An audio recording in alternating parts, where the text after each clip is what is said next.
Hello Professor and classmates, this is Radwa Mohamed and this is iVlog number 3. So starting off with chapter 8, wireless technologies are any device that connects to the network without any physical medium or cable. They include wireless devices such as smartphones and wireless transmission media such as radio, microwave and satellite. Advantages for users include that they are small and light, which allows you to carry it or wear it whenever, and allows wireless communication with the internet and other devices. However, one major disadvantage for the business is that workers have the ability to capture and transfer sensitive copyrighted and exclusive information. So, dematerialization is adding many functionalities and capabilities of various devices into a single device. For example, smartphones. Our smartphones are our cameras, communication medium, calculators, flashlights, radios, and so on. So, wireless computer networks can be either short range, or medium range, or wide area network. Short range include Bluetooth and near field communication. And this is the smallest range. It's designed to be applied on various devices such as credit cards and Apple Pay. Medium range include Wi-Fi and wireless mesh networks, which use multiple Wi-Fi access points to create a WAN. So for example, there's Wi-Fi for SBA, Wi-Fi for NAB, and so on. However, all of these would be under wireless mesh networks called AUS Wi-Fi. Wide area network is such as the cellular radio from 1G to 5G. And different countries will have different understanding of 4G, and the speed of it will change depending on the area. So it doesn't meet the ITU specified speeds. So people shouldn't expect full 4G everywhere. So mobile computing is real-time connection between a mobile device and other computing devices and environments like the internet or the intranet. This is changing the way people use their computers and devices, whether it's at work, home, education, entertainment, or wherever. And its characteristics is mobility, which is taking the mobile device wherever, and broad reach, which expects significant amount of the population to have it.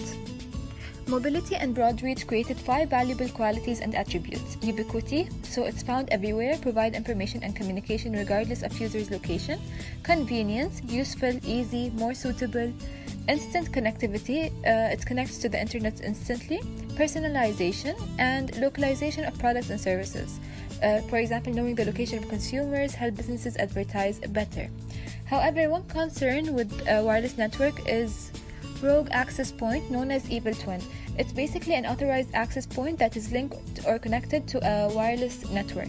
The attacker has a separate connection to the wireless network through a Wi-Fi enabled computer, for example. And using a hotspot or a device that detects wireless network and provides information about it, the attacker will trick and simulate a wireless access point with the same wireless network username as the authorized author expects. If the signal is strong enough, users will connect to the attacker's wireless network instead of the actual authorized wireless network. This is usually seen in public places such as malls and cafes. The Internet of Things, or IoT, is a communication between machines, so it's an M2M communication. For example, a fridge that communicates with another machine in Carrefour once you run out of eggs or milk or whatever. It basically uses wireless sensor networks, and it uses radio frequency identification, which is a technology that allows people to attach tags with computer chips to the goods to track their movement through the radio signals. Let us move now to chapter 9. So before Web 2.0, Web 1.0 that emerged in 1990 was very static. No comments, likes, or shares. We just had to post the things and get information with zero interaction. When we started to develop more technology, we started converting to Web 2.0, such as Twitter, Instagram, and Facebook, which allows us to create fast and dynamic web pages where we can upload pictures and comment, and tag, and so on. So social computing in business, also known as social commerce, which is providing e-commerce activities through social computing, social interactions, collaborations, and contributions. It has some benefits or potential benefits, such as it can test the demand of new products or ideas faster and in a non-costly method, and companies learn about their customers' opinions and preferences. For example, Disney enables customers to buy tickets through the Facebook app, or Wendy's award gift cards to users who post funniest memes and responses on Twitter and Facebook. Risks and concerns of social commerce include having unethical competitors or grumpy customers comment bad feedback on your post as a business. If the business disables the comments of users, people will be skeptical and wonder why the business is doing so. Social computing and shopping include collaborative consumption, which is an economic model based on sharing, swapping, trading goods and services, and reviews and recommendations. Social computing and marketing include advertising and conducting market research, and viral market, which is word of mouth advertising. Moving on to Chapter 10, transaction in MIS does not just have a financial aspect. It's any event or process that ends up creating data that we are interested in or we need and store it in a database, such as the product sold or employee salary and so on. TPS is like the nervous system that supports the ERP. It's a system that stores, monitors, and processes data from the business transactions of an organization continuously and in real-time manner. The most common example is the cashier scan in any store. Online transaction processing is about business transitions that are processed in real time using different online technology once they happen. So how does TPS work? Let's say I went to Zara and got a dress, where me purchasing the dress at the cashier is the transaction or the business event. Then the transaction is sent to the TPS, where it could be creating some detailed reports about, for example, which cashier person is dealing with my purchase.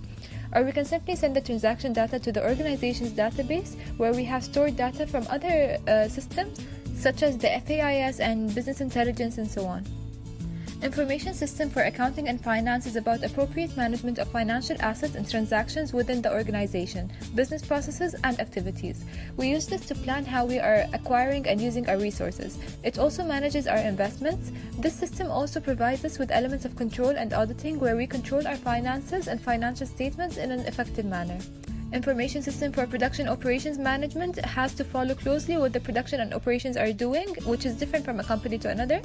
For example, we have in-house logistics and material management, inventory management, quality control, and so on. IS for HR management is used in recruitment and assisting HR personnel in finding potential employees, testing and evaluating them. It's also used in HR development and HR planning and management. As we can see, IS supporting the functional areas merges decision support framework with the FAIS in the organization. It allows you to understand and know which IS will support which functional area. For example, if you have a problem in payroll, you might recommend accounting FAIS as an operational solution to that problem. ERPs are used to allow effective and efficient communication between different FAISs. It adopts a business process view of the organization as a whole to integrate planning, management, and uses of organizational resources, and using a common software platform and database. One benefit of ERP system is organizational flexibility and agility, because ERPs break down many departmental and functional silos about business processes, information systems, and information resources. And one limitation is that the implementation of ERPs is time-consuming, complex, and relatively expensive, since you have many interdependent components. Chapter 11 is about CRM and STM. CRM is the process where we're managing a relation with the customer and trying to build and maintain a good relationship by serving the customer better and earning their satisfaction to build customer loyalty. It looks to create lifetime value, reduce customer churn, implement strategy, which is the marketing part, and the systems, which is the MIS part, and the CRM has to differentiate between high-end CRM and low-end CRM. Customer touchpoints is the diverse methods of interaction an organization would have with their customers through apps, call centers, or even physical interactions in store, and so on. Data consolidation is using CRM systems to be able to manage customer data in an effective manner using interconnected systems built based on the data warehouse in order to make customer data and any customer-related data accessible to every unit in the business. We do that because we want to have data stored in one area to act upon it, because we want to have 360-degree view customer data, which is basically having a complete data set on every single customer of the organization, which allows the company to improve its customer relationship by providing the best products or services that suits him or her. Therefore, we're going to make the customer happy and be more productive, and better decisions could be made to increase profit. Operational CRM systems have two major components: customer-facing applications, which allow direct interaction between someone from the organization and the customers through customer service and support, marketing and campaign management; and customer-touching application, which is customer finding his or her own way and helping himself out through applications and technologies. Some of the benefits of operational CRM include efficiency and 360-degree view of each customer. Marketing aspect of CRM include cross-selling, which is marketing new but related products to customers based on their purchase history. Upselling, a method of using whatever you have in CRM to give you the opportunity to buy a better and greater value product or service instead of what you're buying or along with it. Bundling, which is a kind of cross-selling where a business gathers separate products or services into a group and sells it at a lower price than if they were sold alone. The analytical part of the CRM system analyzes customer data for many reasons. So when we put the operation CRM and the analytical CRM together, we have the customer-facing application and the customer-touching application coming from the operation CRM system.